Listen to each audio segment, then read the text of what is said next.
State bar council అంటే state bar council అనేది ఒక స్టాట్యుటరీ ప్రొవిజన్ ఆధారంగా నిర్ధారణ చేయబడింది. అండర్ బార్ కౌన్సిల్ పర్యవేక్షణలో ప్రతి స్టేట్కి ఒక బార్ అంటూ ఉంటుంది. ప్రతి స్టేట్కి ఒక 25 మంది బార్ కౌన్సిల్ ఎన్నిక ప్రెసిడెన్షియల్ ఫామ్ ఎలక్షన్లో ఎలాగైతే ఎమ్మెల్సీ ఎలక్షన్స్ జరుగుతాయో ఆ ప్రెసిడెన్షియల్ ఫామ్ ఎలక్షన్ ద్వారా ఎన్నిక కాబడతారు.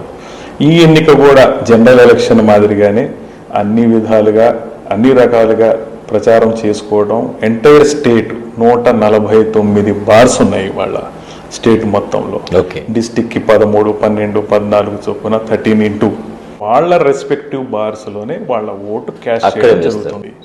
ఈ 149 బార్స్ కొంతమంది కొన్ని బార్స్ తిరిగి ఓటు అభ్యర్థించడము, అలాగే నాకు ఒక ఫస్ట్ ఓటు, సెకండ్ ఓటు, అలాగే ప్రయారిటీ వైజ్ 25 ఓట్లు వేసుకోవచ్చు. ప్రతి వ్యక్తి, ప్రతి అడ్వకేట్ 25 ఓట్లు వేసుకోవచ్చు. Okay, priority wise. అలాగే ఇవాళ యాజ్ ఆన్ డేట్ 39,338 మంది అడ్వకేట్స్ ఆంధ్రప్రదేశ్ బార్ కౌన్సిల్ తోటి ఎన్రోల్ అయి ఉన్నారు.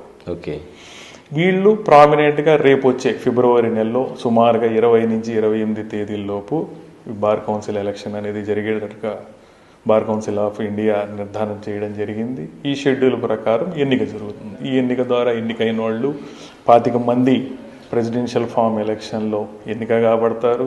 అపాన్ వచ్చిన first preferential vote, second vote, third vote ఆధారితంగా వాళ్ళకి రెస్పెక్టివ్ పొజిషన్స్ 25 మంది ఎన్నికై ఒక బోర్డు ఫామ్ అవడం, తద్వారా ఒక చైర్మన్ గారిని ఎన్నుకోవడము, తర్వాత ఒక సెక్రటరీ గారిని ఎన్నుకోవడం, ఒక ఎగ్జిక్యూటివ్ బాడీ ఫామ్ అయ్యి